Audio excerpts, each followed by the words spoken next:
Kaya FM podcast. I am worldly. Kaya FM 95.9. A very good evening to you and welcome to the Law Report. My name is Michael Bill. It's good to be with you this Wednesday evening where once again we're talking about an issue of law. And before I tell you what we're talking about, special thanks to Mapaseka Mukulish. She's back with you again tomorrow. And you can look forward to yet another show with her as you always do from Monday to Thursday. Our topic tonight, I'm very excited about it because it affects pretty much anybody who's interested in business. It's anybody who works for a business. I would dare say it affects literally everybody, because it's franchising, and whether you buy into a franchise or whether you want to be the franchisor, this is a show that affects you. But also, you work for a franchise. What are the laws? Where is this all regulated? And that's what we're talking about tonight. And helping me to understand some of these concepts are my guest, Hugh Melamdowitz, who's a partner at Spur & Fisher. Hugh, good evening to you and welcome to the Law Report. Hi, Michael. Thanks for having me. And also, I'll be joined on the line by two other guests. And as soon as I have them on the line, I'll introduce them. So, as always, you know what to do. The number to dial, 086 0000 959. If you have any questions for my guest, any questions relating to franchise, and this is a big one. If I tell you the stats around how big this industry is, we literally about something like 17% of our GDP comes from franchises. I mean, that's staggering, but if you consider that it looks like when we think franchise, we're thinking about some food outlet, small outlet, but it's a big industry. It accounts for something like 728 billion rands. That's huge, by all accounts. So that's our show tonight, and I really think that if one looks at the success rates, the failure rates, it is something to consider, and it is something for you to want to at least think about, because I think if you look at the stats of a franchise versus stats of a new business without a name, the difference is somewhat interesting, and we'll be touching into those. As always, give us a call. 086 0000 959. You can also tweet me. I'm at Bill. That's my Twitter handle. Joining me also a PR from FASA is Julie also. Julie, good evening to you and thank you so much for joining us. Thank you. I'm pleased to be here. Hello, Julie. Hi, can you hear me? Okay, I can't seem to hear you. I'm not sure, so we'll check. Move around. Is that better? If Eddie G can hear you. There we go. I think much better. There we go. Wonderful. Magic. Julie, hello. Hi. Thank you so much for joining us. And, you know, I just quoted some of these stats that I read from some of the publications that you guys have written about, and quite an interesting industry. But, you know, just so that we don't take for granted that everybody knows what a franchise is, can we start and with you, Hugh, and get us to understand what is a franchise and what makes a franchise different from any other business? Sure. Okay. A franchise generally comes about when you're dealing with an existing business that should be successful and operating under a particular business system and under a particular brand. And what the owner of the business decides to do is to license other businesses to conduct, or other people to conduct that business under that particular system and under that particular brand. And obviously there's a fee payable for that license. But the benefit around it is that you are in getting involved in the franchise system as a franchisee. You're getting involved in an existing business, theoretically with a successful business system that has and does generate profits, and a well-known brand that should attract the custom. So you're really getting a kickstart into an industry. You don't need to develop your particular brand. An interesting statistic that I read, seeing as how we're starting with statistics, is that a new business, the statistics of a new business, 90% of them fail within the first year, as opposed to franchises where the failure rate is, I think in the region, Judy, you may be able to correct me, but I think it's about 45%. But which is quite remarkable. So the idea is that you stand a far greater chance of running a successful business when you get involved in the franchise operation, because as I said, you're getting a jump start into that particular industry. It's quite a big industry, and I must confess, much to my surprise, Julie, maybe just give us an indication of who FASA is and what you guys do in relation to franchises. Well, FASA is it's quite a phenomenal setup, because it happened 40 years ago. Franchising first came to South Africa probably in the mid-60s when one or two people had gone over to the States, had seen the sort of hamburger thing and had come back and started amongst them the original steers and so on. And in 1979, a few of those who had started franchising businesses got together and they said, look, if we want to do it, we must do it the correct way. And of course, by then, America was leading the field. And they had all the systems set up. So they decided they would form an association to make sure that whoever was going into this very exciting business was going to do it ethically and the right way. And as Hugh probably will tell you, there's a lot of contracts involved, IP. So the association from those early days set the tone for what franchising has become today. And in fact, today, FASA sits on the World Franchise Council as a very respected member. If you've just joined us, we're talking franchises, and this is literally one of those shows where we'll be giving you the disadvantages of having a franchise or entering into a franchise, and the advantages, some of the success stories and some of the not so successful stories. And I have a surprise guest for you that I will introduce at the right time. But this is also a show where we've lined up a series of experts to help you understand and to help deal with some of the questions that you might have. So do give us a call, 086 00 959. And one of these other experts is Grant Seaton-Smith, who's an attorney. Grant, good evening to you, and thank you for talking to us.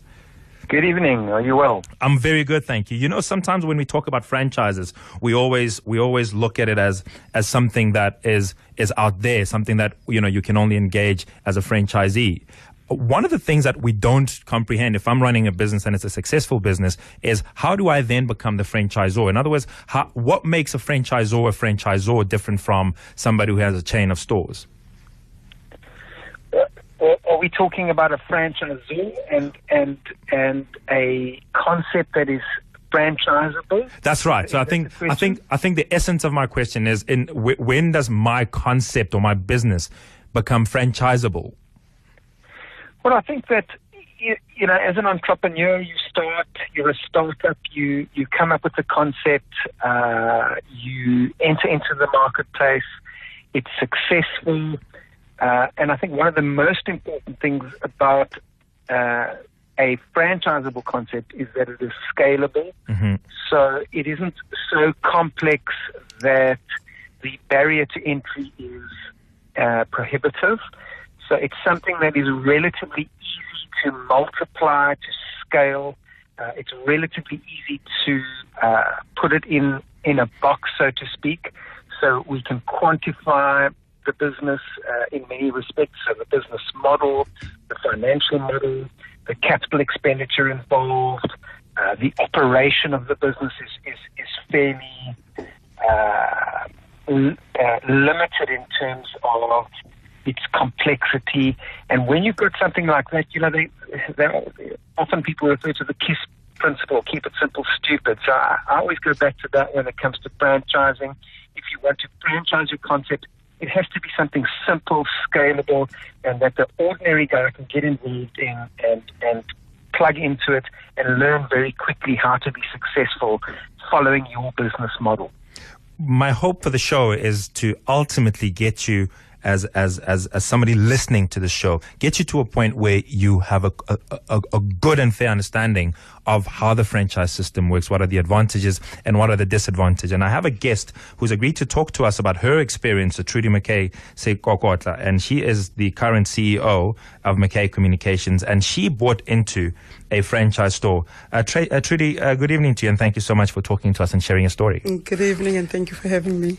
When I read your story, I thought it's one of those stories that needs to be shared, and maybe just take us through your experience, the franchise that you bought into, and what happened. Okay, so I think of course, after being formally employed for 15 years, you've got all this pension money and monies that you've put away, and what is it that you're going to do to make sure this money grows. And then there's this buzz about this franchise world, and you could possibly be a business owner, and it's exciting. And I think what then happened, we then went into a franchise, but it was a going concern. And I think as much as we did the due diligence as far as we knew how, I don't think that it was thorough.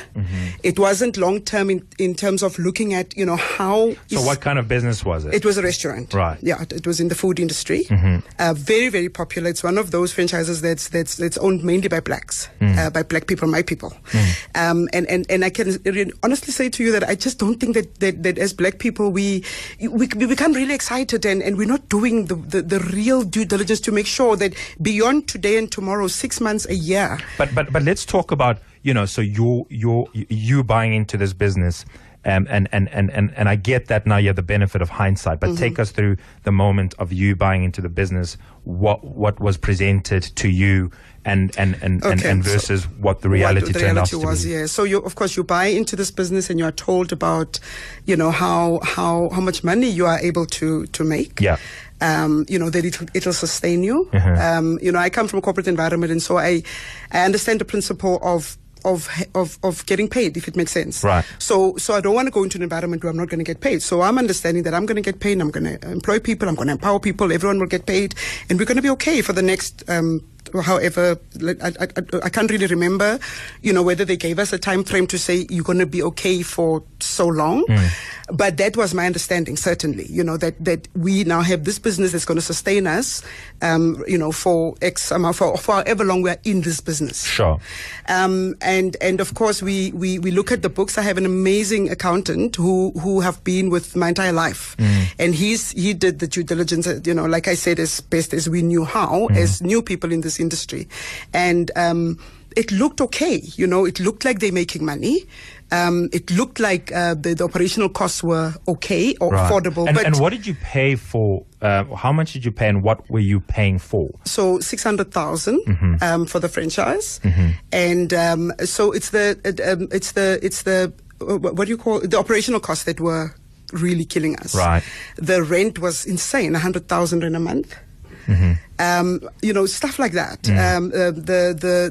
I now run a restaurant, as you know, as well, that is doing fairly well. Of course, that's not a franchise. That's not. We're getting a lot of requests, but I am so skeptical based on what I've gone through, because I don't want to take anybody 600,000 and promise them things that I cannot deliver on. And I think it's the right time to be talking to you, wouldn't you say, Hugh? Because this is where a lot of businesses find themselves, where you're almost ready to be the franchisor, and we'll get into that. But one of the things that struck me as Trudy was sharing a story is when you first buy, and it seems as if she's promised stuff, and I know as an investor, no promise can be good. So I'm trying to understand that promise in relation to typical franchise agreements. Okay, so the typical franchise agreement has changed over the years. The FASA, the Franchise Association, had a code of conduct that it expected its members to follow, and the structure of its agreements has pretty much been, or the structure of its code of conduct has pretty much been taken over by the Consumer Protection Act. It sets out certain minimum requirements that a franchise agreement must have. One of the more important ones is a cooling off period. So it deals with what happened with Trudy, that excitement. You get sold this concept that seems too good to be true. You sign on the dotted line without doing a proper due diligence, and then it's a case of, okay, well, what have I done? And the panic sets in. The Consumer Protection Act allows a cooling off period. But the Consumer Protection Act, as far as I know, wouldn't apply in respect of a juristic person. So if you're buying into a franchise as a company, no, it does. It does. That 250,000 threshold. No, franchisees is a consumer in terms of the Consumer Protection Act specifically. Right. Oh yes, one of the exclusions. So the Consumer Protection Act has been specifically drafted to protect the franchisees. And as I say, another critical thing that it requires is a disclosure document, which sets out a summary of the agreement that you're entering into, and then also the basic business requirements. You've got to set out who the franchisees are. The new franchisees entitled to contact franchisees, find out how the business is run, if the franchisees are getting support, if they're happy with the franchisor. Financial projections are supposed to be given. If the franchisor is making any kickbacks on sales, that's supposed to be disclosed to the franchisee, etc., etc. So the franchisee is supposed to, in terms of the Consumer Protection Act, be given as much information as it's possible to give: who the shareholders of the business are, who the directors, organogram of the business, whether there's going to be ongoing training, how much the training is going to cost, who's going to be responsible, and a full breakdown of all costs, and then possible income should be given to the franchisee. But at the end of the day, the actual business is going to be run by the franchisee, and the franchisee has to be able to run the business. I think the critical thing, particularly with new franchisees getting involved in the industry, is training. And that's one of the things that a franchisee must look at. What training am I going to be getting? Is there ongoing training? Where's it going to take place? At whose cost? And if I need support, am I going to be getting that support? And that, I think, forms part of the due diligence that the franchisee has to conduct. And I think it's very important to contact other franchisees in that particular operation. And if I can just bring you back in, Julie, Hugh has said quite a lot of things that one needs to be aware of. And I'm just wondering, as FASA, where do you come in? Are you focused more on the franchisee, and is there some kind of guidance or a holding hand that can be offered? Well, we are essentially a franchisor association, although we do have a lot of the franchisees as members, so we do represent both. But we do make sure, our main task is to make sure that all franchisors adhere to the ethics, consumer protection, that they're doing all those things that you mentioned. What we do, and where we are working very hard to try and get, we were involved with the Consumer Protection Act in terms of submitting our code of ethics, our code of conduct, which was accepted. We're now proposing an ombudsman. Unfortunately, government has stalled a little bit, but it was gazetted. So we believe that is the way to go, because the franchisees at the moment, if there is an issue with the franchisor, they can approach FASA. We do have mediation, but it only applies to members, because we're not a statutory body, we're a voluntary association. So, we're very concerned about the fly-by-night franchisors who don't become members of FASA, because there is such a stringent sort of vetting process. We need to see all the documents. We need to make sure they're doing things correctly. So a lot of them don't become members, and this is where we find a lot of franchisees who burn their fingers.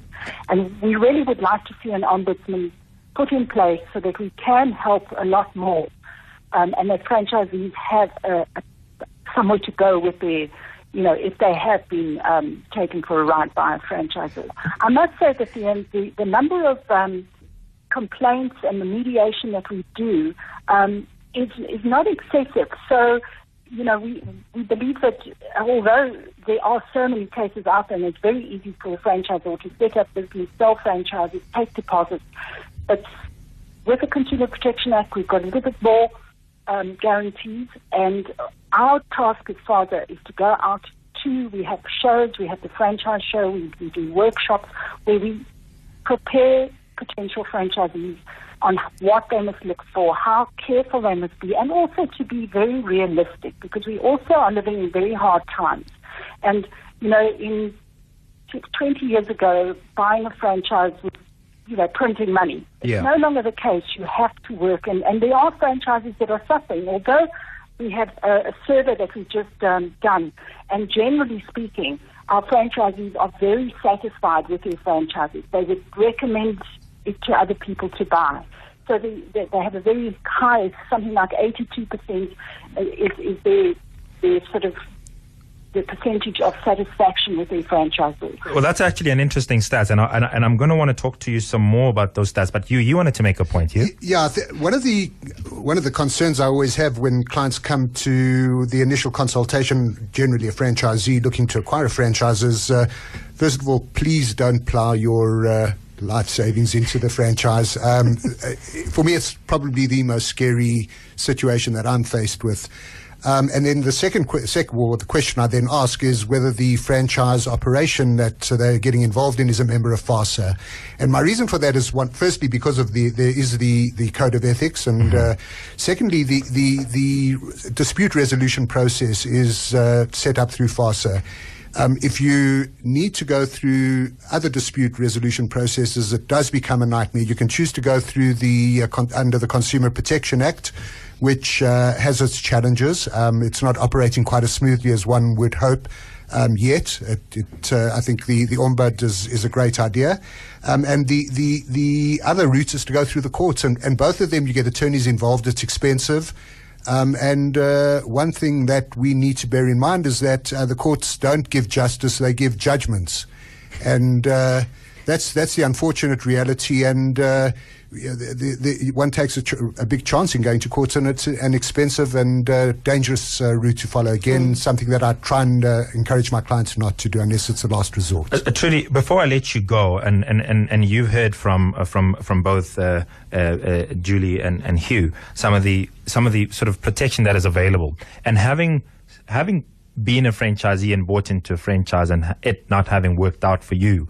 What do you think went wrong? Is it more of your own fault as from a business decision making, or is it more of a failure from a legal point of view? Just give me that sense, so that as even though you may have left, we're able to dissect some of your experiences. So I think it's a bit of both. I think it was new territory. Yeah. And I think that there was a lot that we didn't know and that we assumed. Yeah. So we assumed certain things, looking at projections, and you think that, like I said earlier on, you think you're going to be okay. Yeah. And then you realize when you're in the business that, actually it's not. It's projections. It's exactly that. It's not fact. Yeah. Because it's dependent on a lot of things, the economy, etc. Right. And then I think from a support point, I just found that there was nowhere to go to. So of course, I don't even remember whether we knew about FASA at the time or any of those bodies. But by support, you talking training? No. Training. So there was they provided training. Yeah. No, they did. They did. But I do think that they let go too quickly, kind of thing. I think, so like I said, I own a restaurant right now, which is getting a lot of franchise requests, and I'm deliberately saying no. And I'm saying to people that if you're really interested, let us partner, because I believe that you really, like a baby, sort of you need to hold the hand until this baby is ready to really run, not even walk on its own. And I think that's what was missing. And I think that we were not aware of a lot of the real costs. Those projections were what they were, but we were not aware that you need to make this money to then be able to sustain the business, and we were not. Well, thank you so much for sharing your story, and I'm very happy to hear that from having had a bad franchise experience, you've moved on to start something of your own, and potentially you could be a good franchisor one day. Thank you so much. Thank you so much. That's Trudy McKay Sekokotla talking to us this evening. Thank you so much. Thank you for having All right, we're going to take a break, and when we come back, we're going to continue my discussion with all three of my experts, including Grant Smith, as well as bring in another franchisee story and see how that has worked out. So we've given you a bad experience, and hopefully Lydia Ramatisa is going to be sharing with us a good story. We're back after this. The Law Report with Michael Mutwening Bill, Kaya FM 95.9. Welcome back, and we're still talking about franchises, and my guests this evening, Hugh Melamdowitz, he's a partner at Spoor & Fisher, as well as Grant Seaton-Smith of Grant Seaton-Smith Attorneys, as well as Julia also, she's from FASA.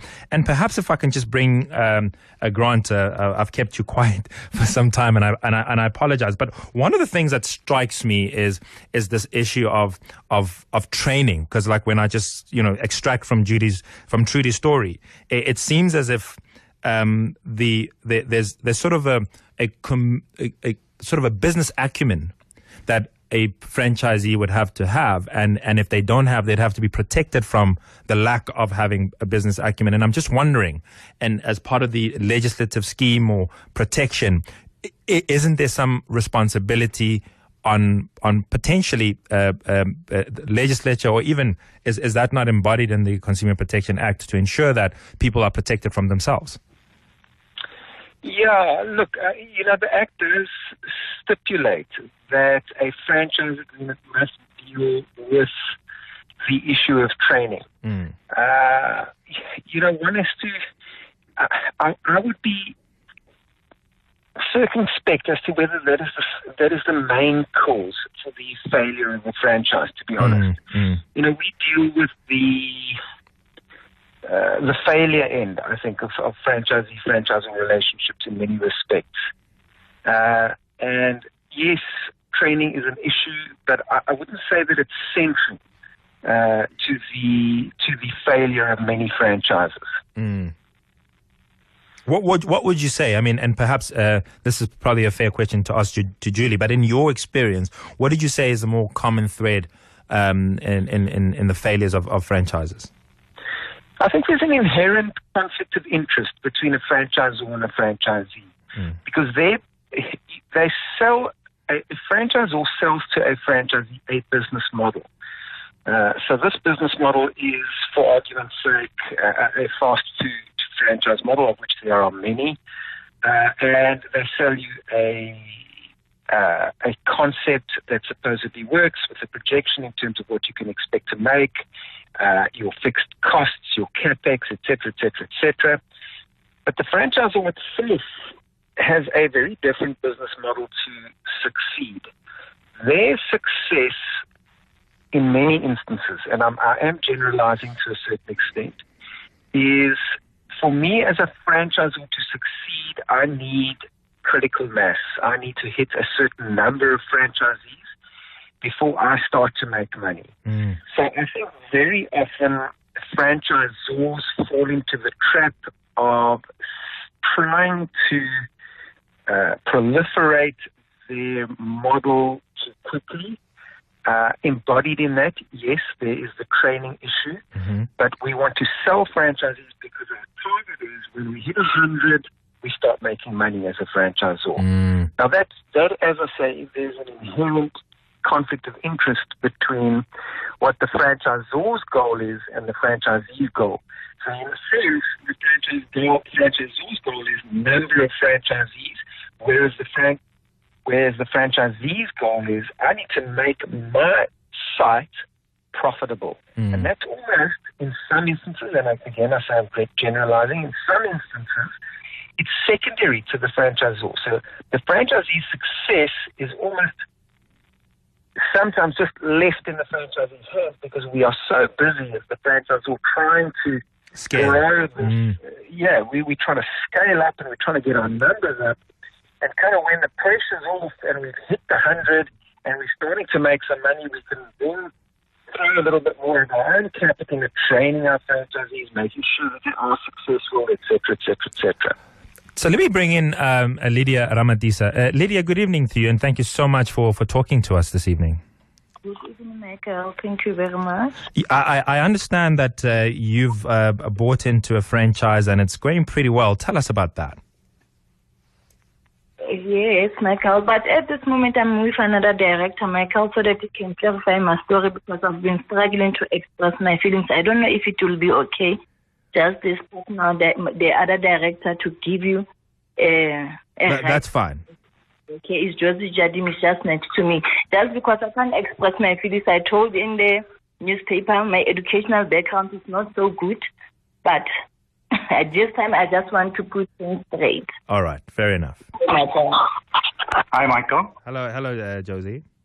All right, her story was she was working at the bakery when we had the engine garage right next to the bakery, but we were also the owners of the bakery. And she was a hard worker, and we saw potential in her on being a manager and being a leader. So we took her as a cashier, and with that, she worked her way up until the manager of the service station. And when we found the opportunity to buy a service station, they needed a BEE partner. So we offered her the position as a BEE partner, and that's where she started it. And originally it was our other partner that invested the money, which the business pays back, and everybody pays their own shares with the business money. Now she's the 51% shareholder of the garage that we bought. That is actually quite an awesome story, and maybe Julie, if I can bring you in here. I mean, we from the report that you guys have published, it seems as if these franchises are growing year on year. Is that a good thing? Yes, it is, and every year we are surprised that there is growth given the dire economic situation. And although we've seen a couple of trends that are worrying. Mm-hmm. Franchisees out there are not doing as well as they have been doing in the past. Mm-hmm. One of the more striking findings of the survey is that it now takes longer than a year to break even. So it will take within the first year, whereas a couple of years ago it would be 6 to 8 months and, break even. Trudy mentioned the fact that, she wasn't earning. And every business obviously takes time to, especially if it's a new one. We always say that franchising is like getting that recipe for a chocolate cake. You've got all the ingredients, you've got the know-how, but you've got to actually get out there and bake it. So the fact that it takes longer for franchisees to break even is an indication that we are in an economic downturn. We are feeling the effects of it, even though with franchising you have that support. And I must say that the franchisor does need to make money, but if his franchisees are not making money, he won't make money either. So we're finding that a lot of our franchisors are consolidating because they're finding that it's better to have fewer franchisees that do well than too many that are not doing well, because that will spell disaster.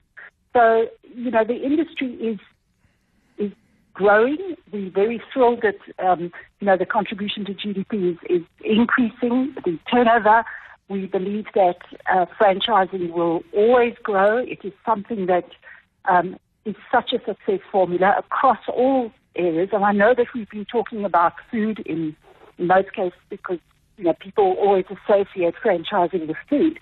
But there are so many other areas. We have 17 different franchise sectors. America's got over 50. Other countries have got over 20. So we just have the potential to grow in so many areas. In social franchising, in services, in all sorts of areas. So it really is the future is very bright for franchising if we continue to consolidate and for franchisors and franchisees to work together. And one of the, I suppose, it indicates something of an improvement, because it says that previously disadvantaged people used to have 17% of the market share. Now it's up to 27%. That's good because it's an improvement, but it's bad as a reflection of our country.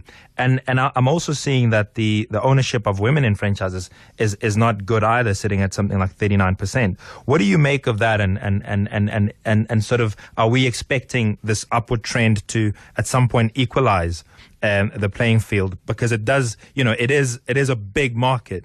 And to learn that just a year ago, only 17% of the industry of a 700 and something million, I beg your pardon, billion industry is only penetrated about 17% of black communities. It has grown by 10% since our last survey, so it is growing. But you're absolutely right that the transformation is a key element to the franchising future. We're working quite closely with government agencies, with funding agencies, because funding is the major problem. Banks are not lending very easily. They're asking between 40 and 60% down payments. So it is very challenging from that point of view. And we also don't have many black franchisors. Trudy mentioned, she started a new food concept, and she's toying with the idea that she could be a franchisor, and that is what we want to see. We'd like to see people who are working in their garages with a concept that could be franchised.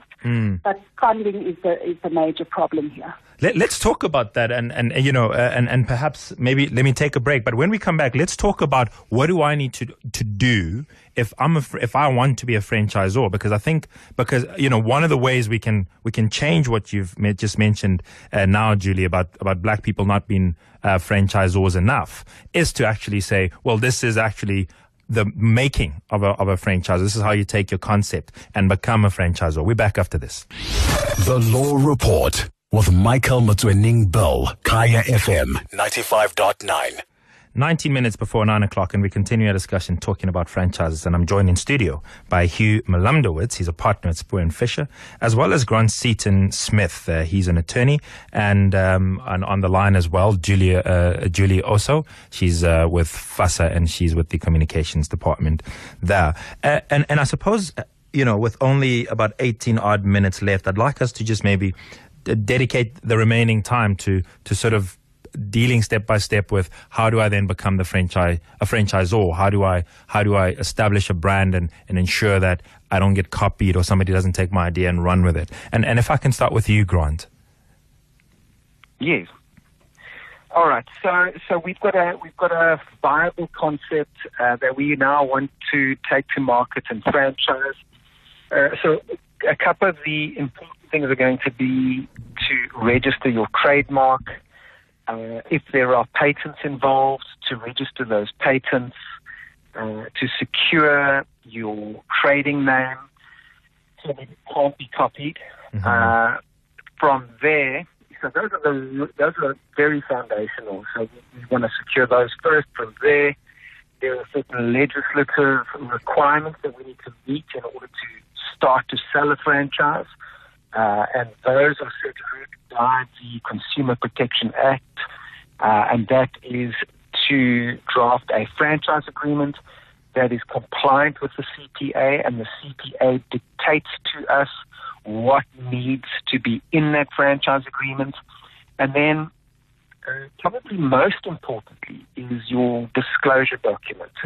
So before I procure or start to try and solicit franchisees, I need to give you a disclosure document which really puts a spotlight on what it is that I'm selling to you.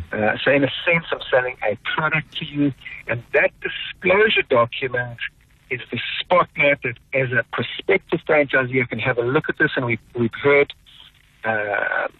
Trudy and others who've bought into franchises, and they say, well, I didn't really do the best due diligence, but in the same breath, perhaps the franchisor didn't disclose properly to me.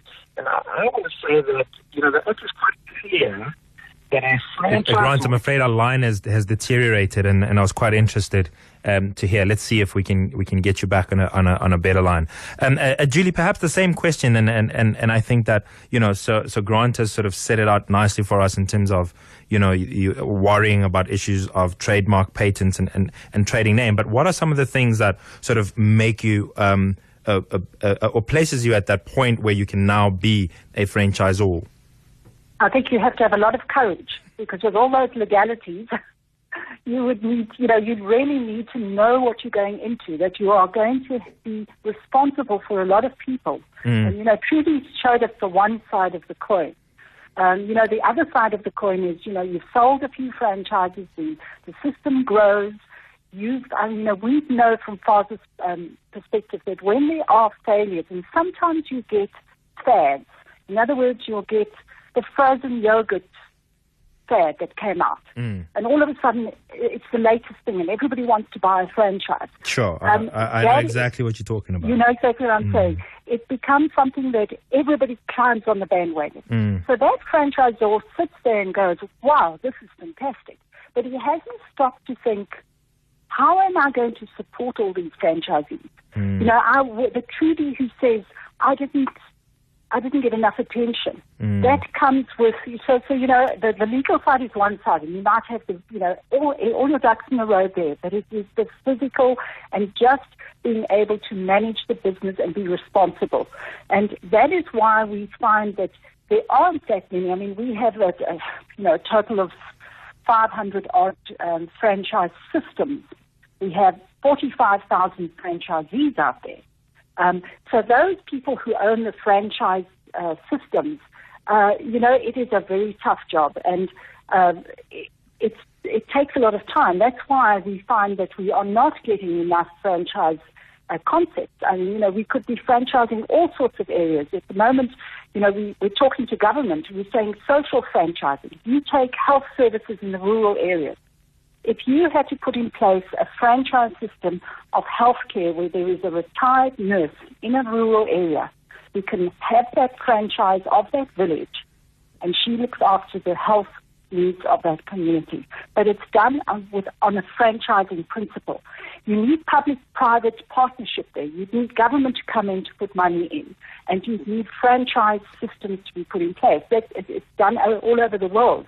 And, we're knocking on Cyril Ramaphosa, who himself is a franchisee, on his door and saying, listen to us because we have solutions for you that can broaden. So, again, the franchisor is somebody who, has this wonderful system, but there are also ways of creating smaller franchises, the man in the van. You think of the Soweto and how many backyard guys fixing cars.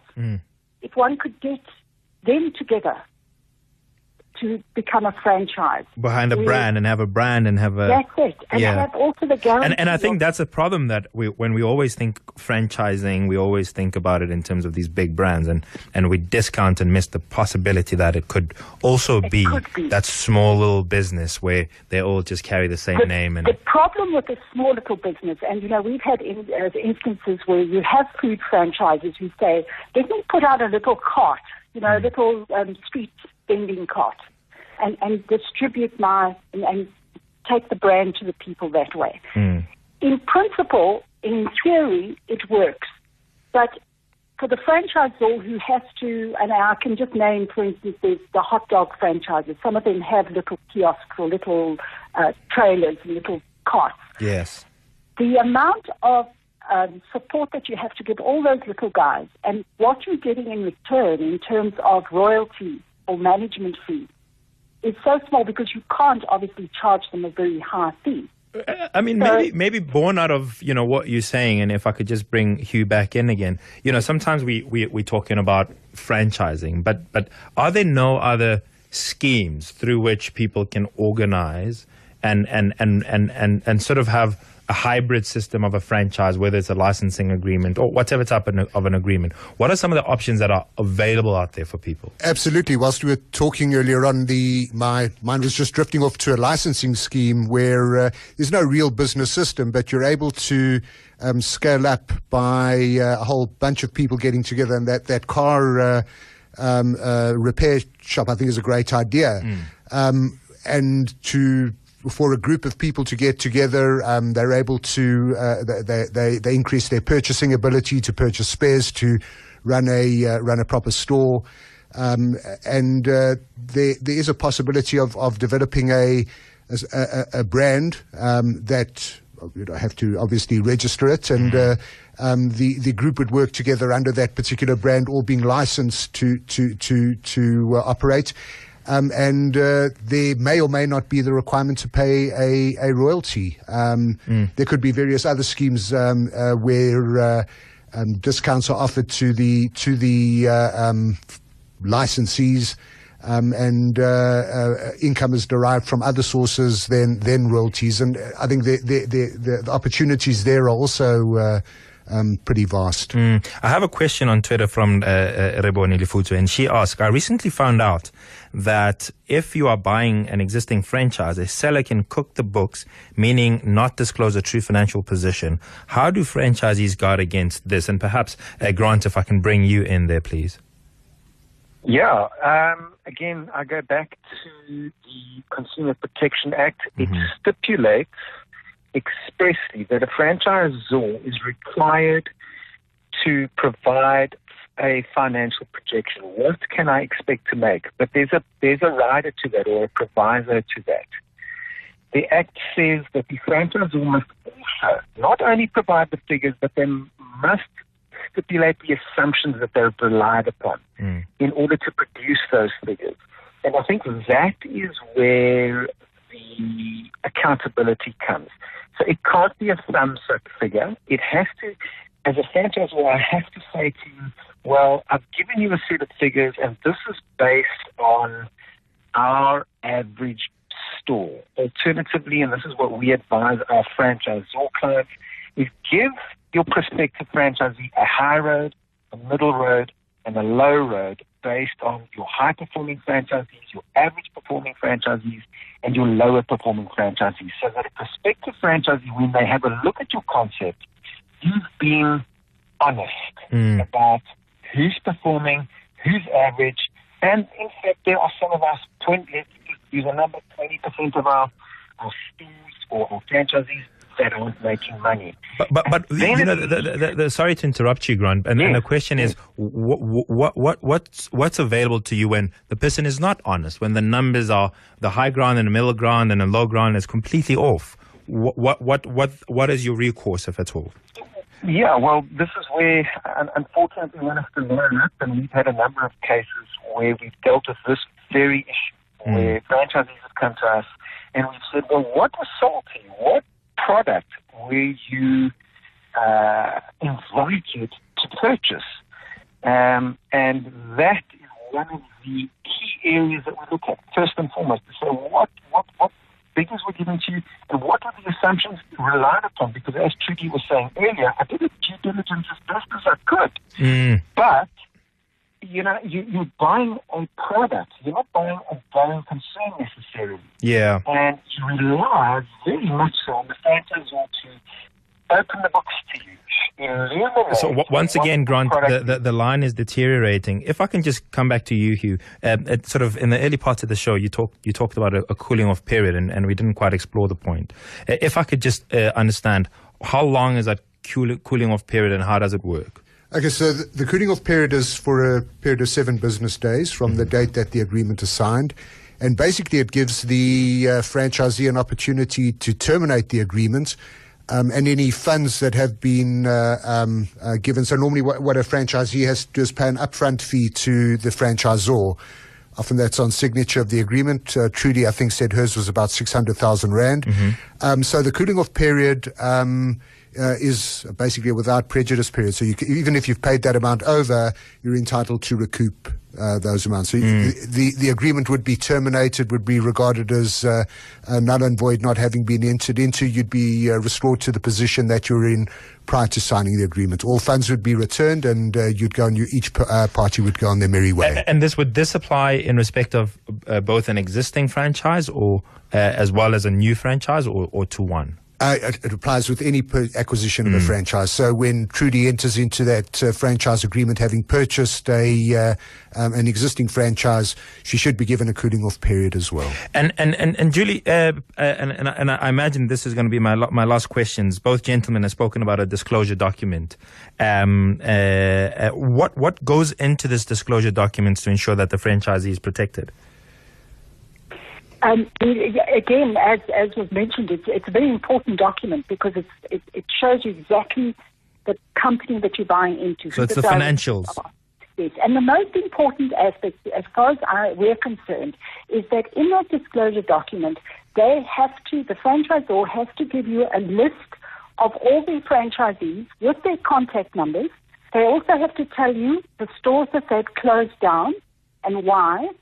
And though that list of existing franchisees is the key to any franchisee buying into a system, because you are able to pick up the phone or to even go into all these franchise branches, speak to the owner and say to them, how are you enjoying your franchise? Are you making money? What problems do you have? And I suppose that is, you know, it could work well if it's a big franchise and the people are honest. But you know, I can imagine buying into a franchise where there's like 4 or 5 franchisees, and would you then be able to access their financials, for example? You should be. I mean, again, legally, if you're buying into it and they are a bona fide and they're going according to the Consumer Protection Act, they have to have all that information. But, they always say that in a franchise, sometimes there is a concept that is new, that is exciting, and you're getting in on the ground floor.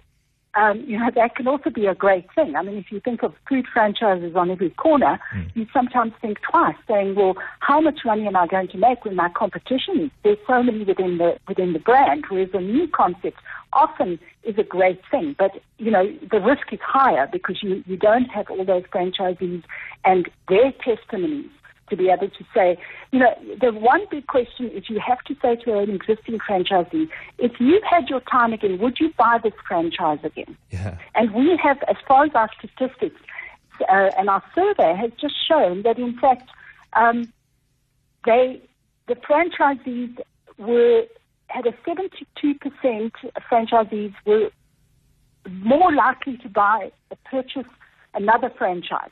So the satisfaction level, if it's the right franchise, and again, there are always franchises that, it's just bad luck and just you have a problem with. But by and large, franchisees seem to be very happy with their franchises. Let me squeeze in one more question and bring you in, Hugh. And I'm just wondering, just sort of leading on to the question that I'd asked Julie. I can understand a franchisor saying, well, these are my financials, but then there'd be financials of the individual franchisees, and they have nothing to do with you trying to buy into the concept. Would you have a legal basis, or would you have to negotiate for that to be able to access everybody's financials? Because I would find more assurance from somebody's financials as opposed to their enthusiasm. I don't think you're entitled to the financials of the individual franchisees, but you'd be able to, the franchisor should be aware of what the turnover is. I think the idea of the high road, the low road, and the middle road franchisee is a great idea. The franchisor would know because he's getting the royalties. There would have to be disclosure of turnover. He'd also know pretty much what the expenses are. So the franchisor should know how the franchisees are operating. And it's the franchisor's obligation to give the franchisee as much of an indication as possible. And that indication has to be based on empirical evidence. If there's fraud, there's fraud. And that's something that we do look into if we get involved in litigation. What was represented to the franchisee by the franchisor, and what was it based on? And if it's based on a thumbsuck, then the franchisor may well have problems. I'm afraid we haven't run out of time, and Grant Seaton-Smith, the line was not the best, but from the bit that we could hear, it was indeed enlightening. And thank you so much for joining us, Grant. All right, and to you, Julie, as well. Thank you so much for joining us, and I think there's so much more to learn from you. Perhaps just give us an indication of where can somebody access that report, because I think the stats are quite interesting, Julie. Certainly, they can go to the FASA website, which is www.fasa.co.za. You click on survey, and then the two surveys are on the website. All right. Just to keep in touch, on that website we have seminars.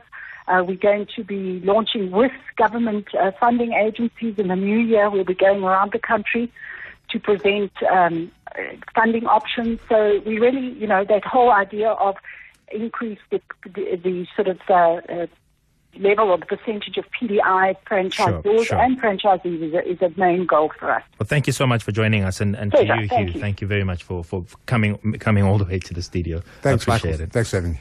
And also, Trudy McKay Segwagwata, thank you so much for coming into the studio and sharing your story with us. I wish you the best of luck with your new establishment. It's called Have Wings. It's a gourmet grilled chicken wings restaurant. So look out for that. So perhaps you might be the next big franchisor. For me, Michael Motsoeneng Bill, it's been a very good evening. I look forward to being with you again next week. Good night. Stay tuned. Stay tuned to Kaya FM for more.